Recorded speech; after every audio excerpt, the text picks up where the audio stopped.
नमस्कार. पावसाळा सुरू झाला की बाजारात खेकडे अगदी सहज मिळतात. खेकड्याचे कालवण, सूप, रस्सा कोकणात फार प्रसिद्ध आहे. आज आपण खेकडे साफ कसे करायचे व मालवणी पद्धतीने खेकड्यांचा रस्सा कसा बनवायचा ते पाहूया. सर्वप्रथम बाजारातून आणलेले खेकडे त्यांना दोरी बांधलेली असते ती कैचीने कापून घेऊन अशा पद्धतीने पुढचे 2 डेंगे धरून तोडायचे आहेत.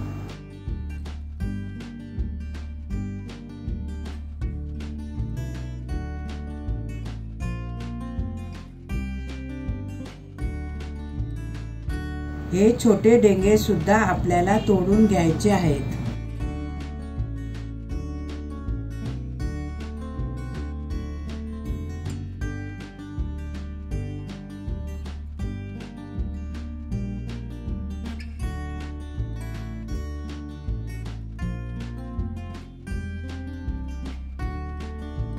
अशा पद्धतीने सर्व खेकड्यांचे डेंगे आपण तोडून घेऊया. आता आपले हे कुर्ल्यांचे डेंगे काढून घेतलेले आहेत. आता आपण हे साफ कसे करायचे ते बघूया. या आता आपल्या कुर्ल्यांचे सर्व डेंगे काढून झालेले आहेत. आता आपण एक नवीन ब्रश घ्यायचा आहे आणि ते साईडची सगळी घाण घासून काढायची आहे. अशी स्वच्छ करून घ्यायची आहे. माती असते ना ती आपण अशी स्वच्छ करायची आहे.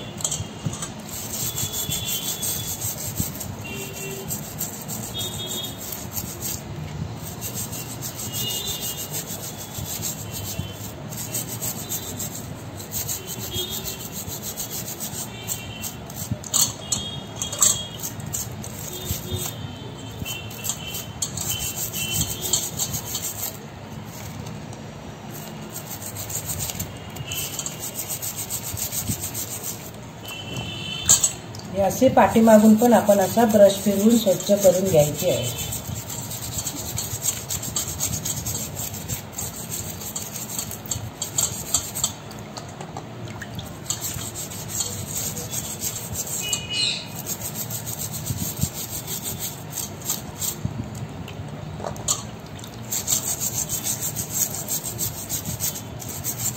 अशा प्रकारे आपण सर्व असे आपण या कुर्ल्या अशा स्वच्छ करून घेऊया.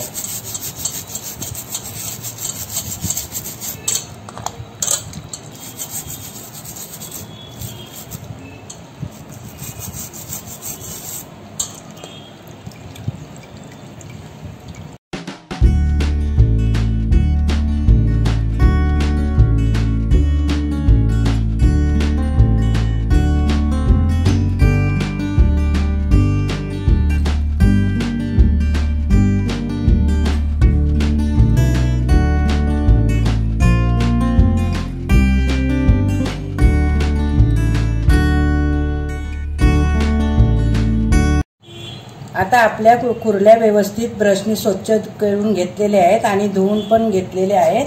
आता आपल्याला हा भाग आहे ना कठीण असतो, जरा हाताने येणार नाही म्हणून असं सुरीच्या साहाय्याने असं वरती करून घ्यायचं आहे आणि हे असं सर्व काढून टाकायचं आहे. काढून टाकल्यानंतर इथे थोडंसं आपण असं घाण असते ते धुवून घ्यायची आहे. हे बघा असं धुवून झाल्यानंतर आता आपला हा भाग आहे ना हा पण आपल्याला काढून टाकायचा आहे.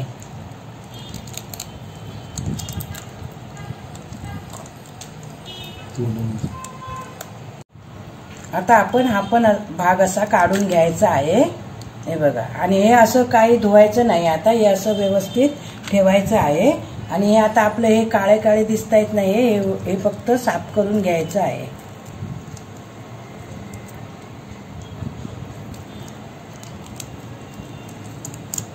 हे सर्व असं काढून घ्यायचं आहे.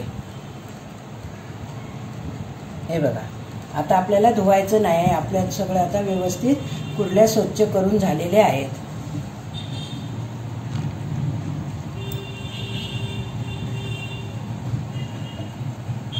आता आपण रश्श्यासाठी लागणारं साहित्य पाहूया। इथे मी एक कांदा घेतलेला आहे आणि 10-12 लसूणच्या पाकळ्या 1 चमचा तेलामध्ये व्यवस्थित भाजून घेतलेले आहे। अर्धी वाटी सुकं खोबरं ते पण मी भाजून घेतलेलं आहे आणि अर्धी वाटी ओलं खोबरं ते पण व्यवस्थित असं भाजून घेतलेलं आहे। आणि आपल्याला फोडणीसाठी 1 मोठी वाटी तेल लागणार आहे, चवीपुरता मीठ आणि 2 मोठे चमचे मालवणी मसाला, 10-12 कोकम, 1 चमचा हळद आणि 1 मोठा चमचा गरम मसाला आणि फोडणीसाठी 2 तेजपत्ते आणि 1 मीडियम साईजचा कांदा फोडणीसाठी घेतलेला आहे। आता आपण हे सर्व साहित्य एका मिक्सरच्या भांड्यामध्ये टाकून बारीक असं वाटून घेऊया।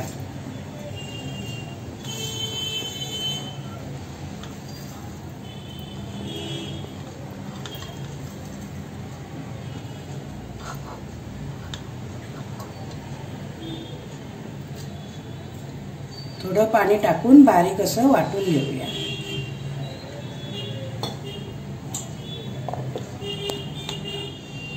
अशा प्रकारे बारीक वाटून घ्यायचं आहे। हे जे बारीक डेंगे आहेत ते आपल्याला मिक्सरच्या भांड्यामध्ये टाकून थोडं पाणी टाकून ना बारीक असं वाटून घ्यायचं आहे।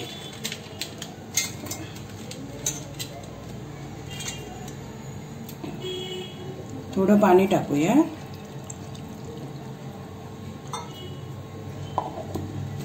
आणि बारीक वाटून घेऊया। आता आपलं हे बारीक असं वाटून झालेलं आहे। आता आपण हे ना गाळून घेऊया।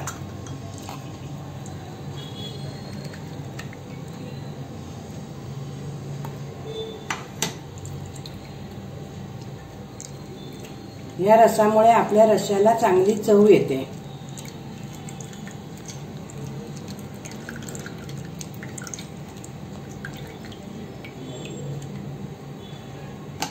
आता आपली कढई गरम झाली आहे, त्यात आपण आता तेल टाकून घेऊया।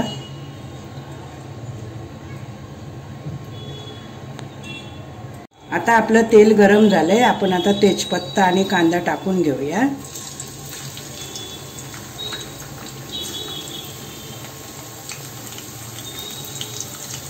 आणि तो व्यवस्थित असा लालसर होईपर्यंत आपण परतून घेऊया।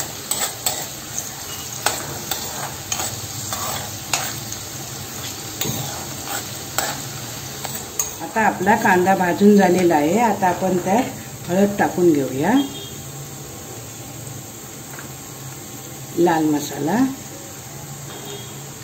आणि हा चांगला असा आपण परतून घेऊया।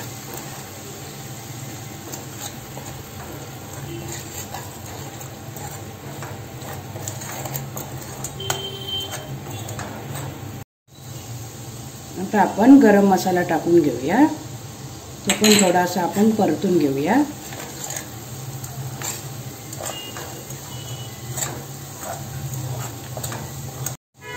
आता आपण यात वाटप पण टाकून घेऊया आणि तो छान असं परतून घेऊया।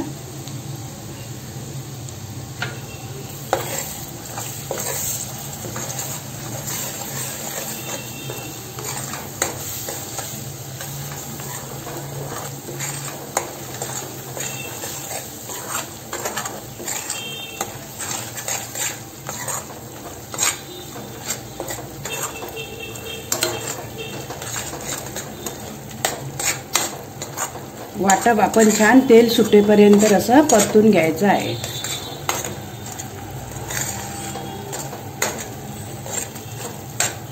आपण हे डेंग्यांचं पाणी काढलेलं आहे ना, ते आपण आता टाकून घेऊया।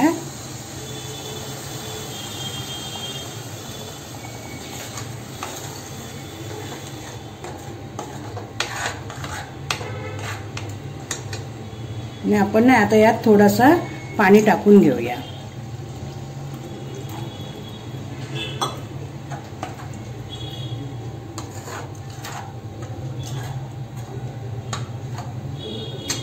आता आपण यात 10-12 आपण कोकम टाकून घेऊया।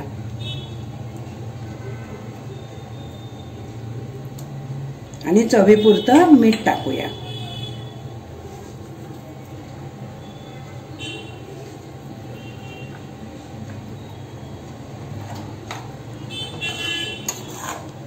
व्यवस्थित असं ढवळून घेऊया।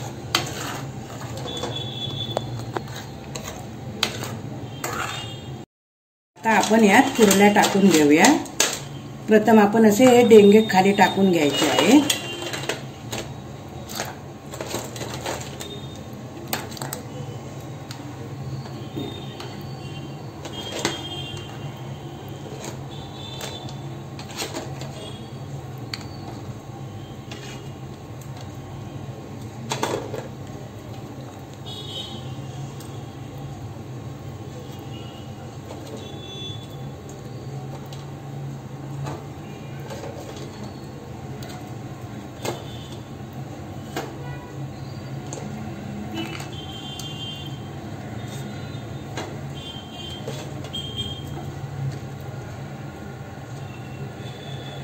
आता आपण झाकण ठेवून बारीक गॅस करून 20 मिनिटं वाफवून घेऊया।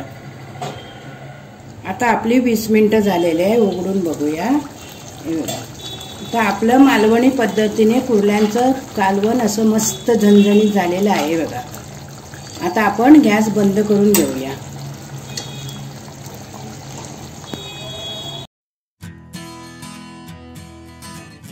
खेकड्याचा रस्सा हा सर्दीसाठी उत्तम असतो।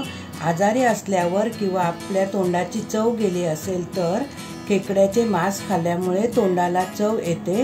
यात भरपूर प्रमाणात विटॅमिन्स व प्रोटीन असतात।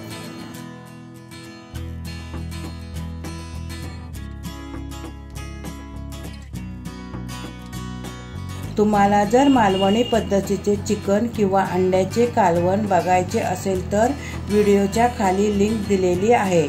ही रेसिपी जर तुम्हाला आवडली तर कमेंट करून नक्की सांगा आणि लाईक करा व तुमच्या मित्रपरिवारामध्ये शेअर करा।